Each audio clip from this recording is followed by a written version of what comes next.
Hey there everyone, it's GG Sober Son.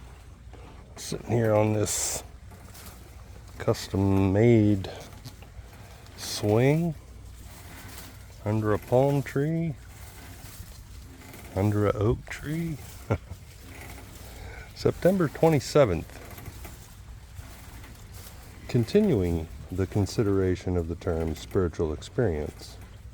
Quote, what often takes place in a few months could seldom have been accomplished by years of self-discipline. With few exceptions, our members find that they have tapped an unsuspected inner resource which they presently identify with their own conception of a power greater than themselves. Most of us think this awareness of a power greater than ourselves the essence of spiritual experience. Some of us call it God consciousness. In any case, willingness, honesty, and open-mindedness are the essentials of recovery. End quote. Have I tapped that inner resource that can change my life? Yes.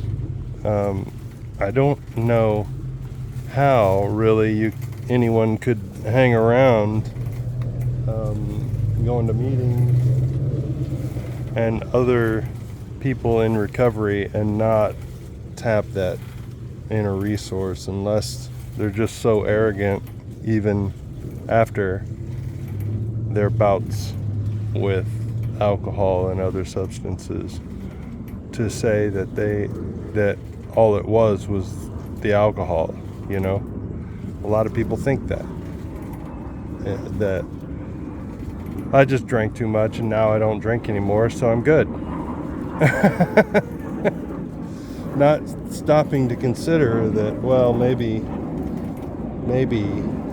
there's a reason I drank and drugged to the level that I did, you know. That's ignorance and a lack of humility. Ignorance and arrogance. Ugh. It's a hell of a combination. Meditation for the day. God's power in your life increases as your ability to understand His grace increases. Oh, come on, that's good.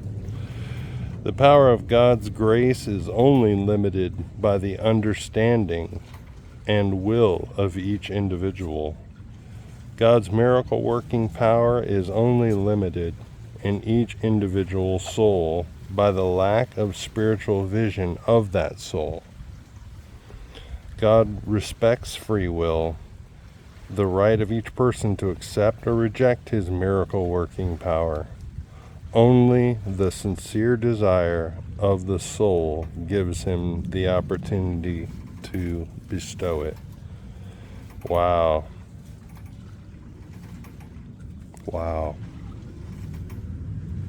I have a buddy at my church who just blows me away all the time with his understanding, like PhD level understanding of God's grace.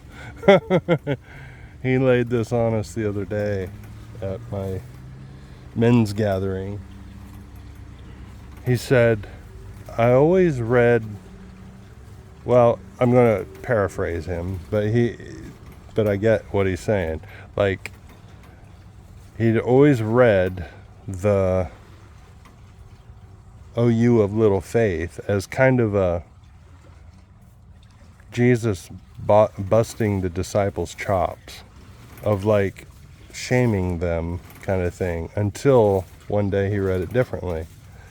And at that reading, he saw that it was God's way of saying, oh, if you only knew how much I want to give you, you wouldn't limit me by your unbelief. Oh, and that really, I'm still mind boggled by it, because it was over a week ago that he said it. But oh, you of little faith, instead of hanging your head in shame, understand that He's not trying to shame us. You know, if we only knew the unlimited power that he has. All the power that is power is his to give. Unreal.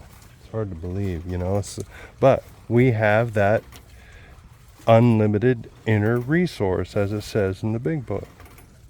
We have access to that unlimited inner resource to keep us sober, and not only that, to do great things. Not in our name, though, because that's vanity, but to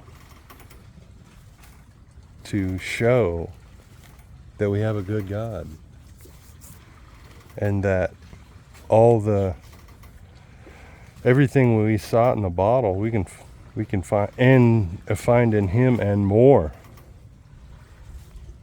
Prayer for the day.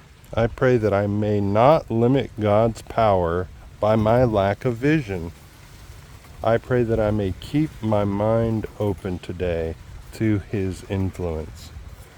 Yes, to be able to see, and I used to say it all the time, but then I started thinking that if I try to see God's fingerprints on everything, that it might drive me a little crazy.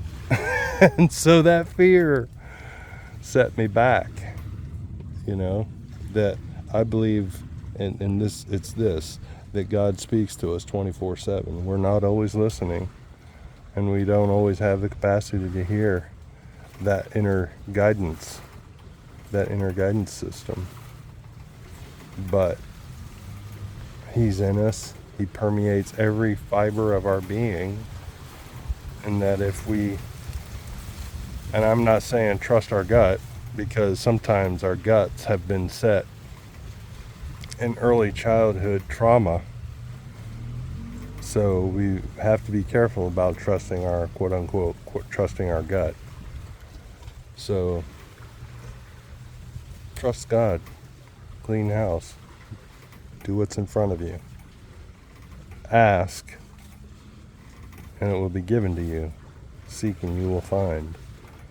I love this simplicity as well, and practicality of, on page 420 of the 4th edition of the Big Book of Alcoholics Anonymous, the chapter on acceptance.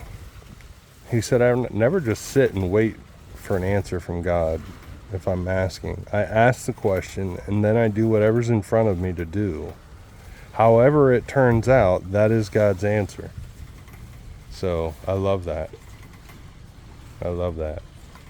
All right, thanks for letting me share, y'all. Love you. Keep coming back. Look up. Aim up. Rise up.